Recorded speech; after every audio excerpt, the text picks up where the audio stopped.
Hi there! Tired of people randomly joining your game on Roblox? Don't worry, I've got you covered.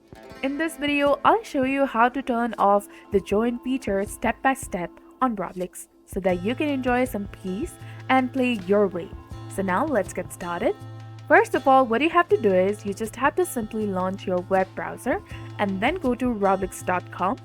Make sure that you're logged in with your specific account.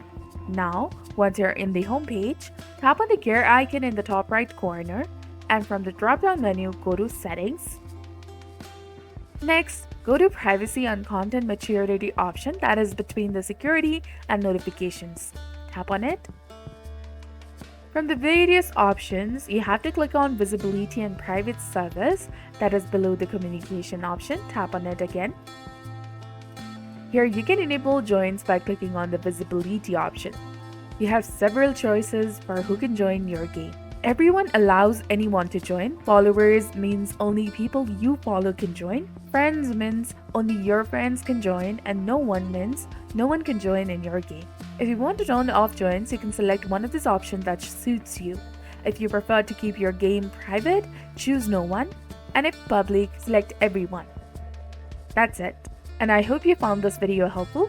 Thanks for watching and do not forget to like, comment, and subscribe for more videos like this.